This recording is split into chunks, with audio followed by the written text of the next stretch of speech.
heureux parce qu'il a réussi tous ses rêves. Quand il était petit, il aimait beaucoup les trains. Il s'est dit un jour je les conduirai. Il a réussi à les conduire. J'aimerais bien que vous le découvriez. Le voilà. Et puis aujourd'hui, il a changé un petit peu de job. Il est devenu ingénieur du son. C'est un petit peu un confrère. Et puis il est à l'initiative d'un projet tout à fait fabuleux. Vous savez sans doute, si vous vous intéressez à l'actualité, que les houillères du bassin du Nord-Pas-de-Calais avaient pour souci de conserver des témoignages sociaux de l'activité des houillères, dont le pôle principal était le Ward, dont on a déjà beaucoup parlé. Et puis, il y a un autre site. Cet autre site, c'est celui de Wany. Alors, Wany, va être, grâce à Monsieur Lefebvre, le terrain d'un projet tout à fait fabuleux, d'un projet gigantesque dont nous allons vous parler, dont nous sommes les premiers à vous entretenir, et ça grâce à votre association qui s'appelle, il faut le souligner, le Centre de la mine et du chemin de fer. Oui, tout à fait. Je voudrais rappeler quand même que c'est aussi grâce à la municipalité de Wany et des houillères que le projet peut se concrétiser. Bien sûr, c'est une collaboration tout à fait étroite. C'est une collaboration entre plusieurs pôles, exactement. Alors, projet gigantesque, on l'a dit, sur le site de la fosse 2 de Libercourt, avec plusieurs temps. Donc vous avez trois projets finalement qui vont s'articuler. Le premier est déjà réalisé. Oui, c'est un projet en 3 temps parce que c'est un projet quand même assez énorme. Alors le premier temps, c'est d'abord la réalisation d'un circuit extérieur de vapeur vive, puisque la fosse 2 se trouve dans un bâtiment qui se trouve au milieu d'un parc. Alors dans ce parc, nous allons donc construire le réseau extérieur de vapeur vive avec des petits trains qui pourront rouler à l'échelle du 5 pouces. Donc on voit les images. Alors je rappelle que ce type de chemin de fer peut tirer jusqu'à 30 à 40 personnes. C'est bien, c'est bien. C'est quand même assez énorme pour l'échelle. Le deuxième temps sera la rénovation de la machine à vapeur elle-même à l'intérieur du bâtiment, puisque c'est exactement la même chose qu'une machine sur rail, mais elle est fixe. Et le troisième temps, c'est l'installation du club dans le bâtiment et où il y aura des expositions avec tous les réseaux appartenant au club et plus des expositions extérieures. Donc, beau projet. Vous comptez finalement à long terme mener ça pour quand? Alors, on se donne à peu près 5 ans. 5 ans. 5 ans pour réaliser véritablement l'entité de votre idée qui est née il y a combien de temps dans votre esprit? Elle est née, nous ça fait très longtemps qu'on fait du chemin de fer, mais par rapport à la municipalité de Wany, je pense qu'on s'est rencontrés tout à fait par hasard. Le hasard fait bien les choses, le hasard fait bien les choses. On s'est rencontrés à peu près il y a 1 an et demi, on a mis quand même 1 an et demi à monter ce projet, parce que je le rappelle, c'est un projet quand même très sérieux.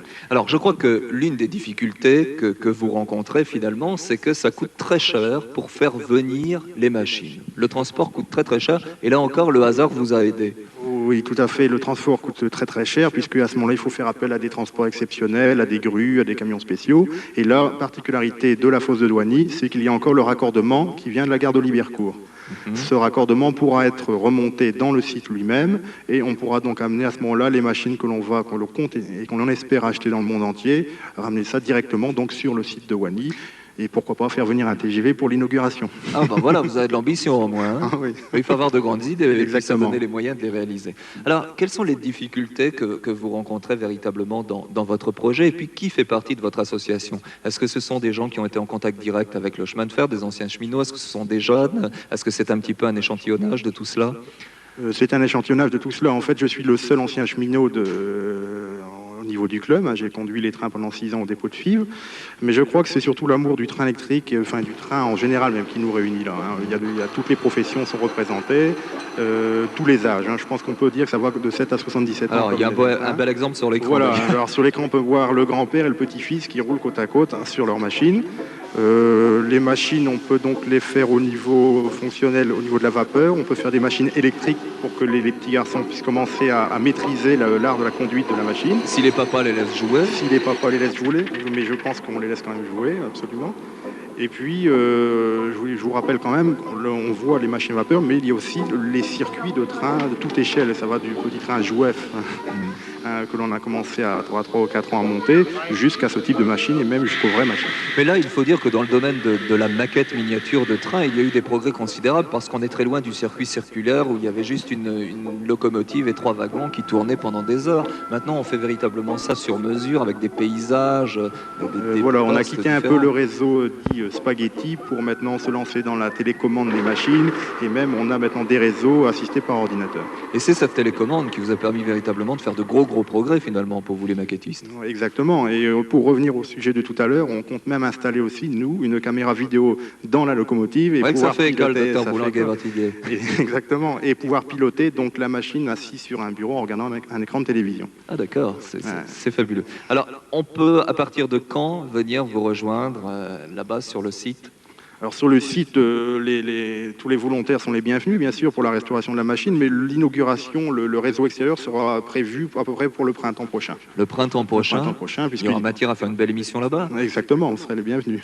Eh bien écoutez, on vous souhaite en tous les cas de mener vraiment à cœur ce projet, qui est vraiment un projet original, parce que je crois que ça permet, au travers d'associations telles que la vôtre, de promouvoir vraiment l'image de la région et de réhabiliter un petit peu ce pays minier qui a beaucoup souffert, d'une part de la crise et puis aussi un petit peu de cette image de marque qui est si difficile à ôter.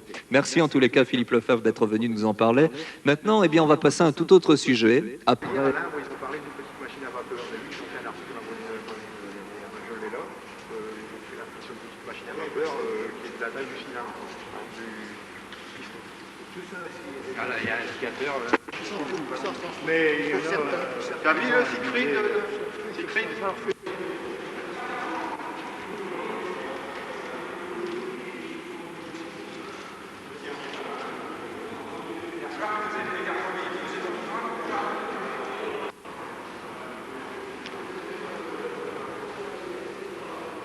Pas trop dans des trucs comme ça, parce que je sais pas si ça tient. Des plaques d'acier.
là.